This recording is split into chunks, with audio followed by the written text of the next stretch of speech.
and thank you so much for joining me for a quick Technique Wednesday. My aim each Wednesday is to bring you a technique just to give you a refresher and a reminder of something that you could do for your cards to enhance your card making or remind you of one of those techniques that you may have forgotten about. Tonight we're doing the technique called Watercolor Lift, and I'm going to share with you two different ways to do it. One using dye inks, which are water reactive, and one using pigment inks, which are not water reactive. So the first one I'm using some Oxide inks. They are water reactive inks. They are called dye inks. So I've picked 3 random colors and I've just done a sort of mixed blended background. I'm going to grab some stencils for this technique and to create a pattern in the background. And all I'm going to do is put my card onto my stencil and tape it from behind so that it doesn't shift around when I'm using it. Now, I did try 2 different methods to start with, and I'll share with you the best method possible. So one, you could spray and then pick up the water. I like to use tissues if I'm doing that so that the water is picked up really fast. Or you can use a baby wipe. Now, with both of these techniques, straight away on the first go, I did find that I struggled with too much water. So my baby wipes are called water wipes. They're very saturated with water, and you can really quickly see that that water from the wipe starts to go under the stencil, which is going to ruin my effect. Now, I had the same problem when I sprayed it with water. My spray bottle probably has too much water. It's not really a fine mist, it's more of a spray. And again, you can see it's right underneath that stencil. So you still do get the impression, it just becomes a bit more messy. So there, I've paused the video footage just so you can see all that water underneath the stencil. It's really easy to see.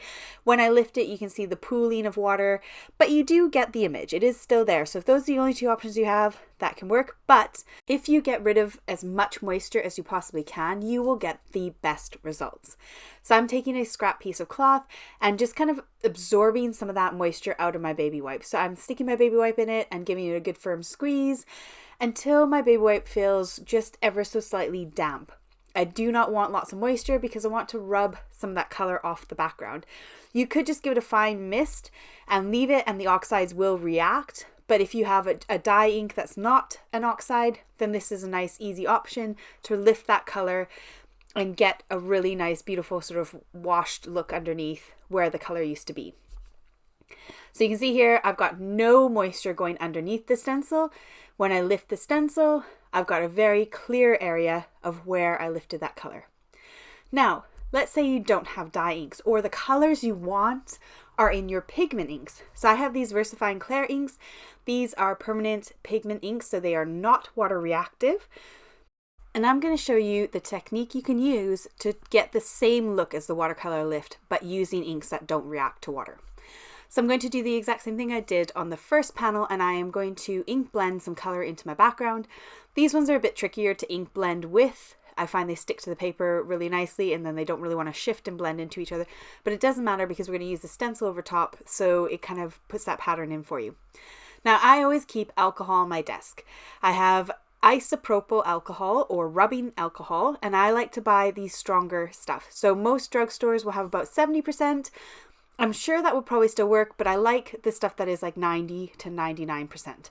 I buy it in big 5-liter gallons from Amazon, and I just refill a bottle on my desk and then I refill my sprayer. Now, this is how I always clean up any kind of pigment ink. I use that spray bottle, spritz it down, and clean up all the ink off my surface. So it's the same thing for this technique. Because this is 99% alcohol, when I spray it down, it dries almost instantly. So I can spray quite a lot. So I'm spritzing it down, really saturating that top, and then giving it a firm rub with my cloth. And I do lift some of the color, but most of the effect is coming from the alcohol, sort of stripping the color itself. You can see here I'm spraying a lot, and it is not going under the stencil at all because it dries so quick because it's 99.9% alcohol. So it dries very fast, but check out the look you get. Same look, gorgeous color. You actually even get more definition in this one than on the one where we used the water to lift it. So if you have pigment inks, use alcohol. Gives you the same watercolor look as using water on your dye inks.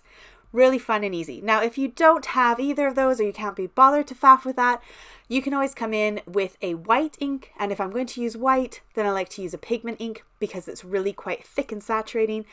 And if you're going to do your background, make sure that your background is nice and dry. So for my background, I would use pigment inks as well because they don't lift onto my sponge dauber. You can see there I lifted it up. None of the color was coming through.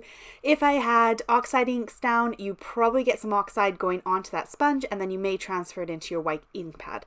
So I've got my white pigment ink and I get a very similar look again. And then on this one, I'm not rubbing when I put the ink down, I was dabbing it. Here they are all dry and completely finished. These are 3 awesome ways that you can get that watercolor lift effect on any of your card backgrounds. So I hope you enjoyed today's little tip and trick, and I look forward to seeing you guys again on Saturday, where we are going to use a mica powder and we're going to create our own pearlescent backgrounds. So I hope you come and join me for that on Saturday night. It's going to be lots of fun, and it's going to be nice and cheap and easy to do, and I can't wait to share it with you. Take care. See you soon. Bye.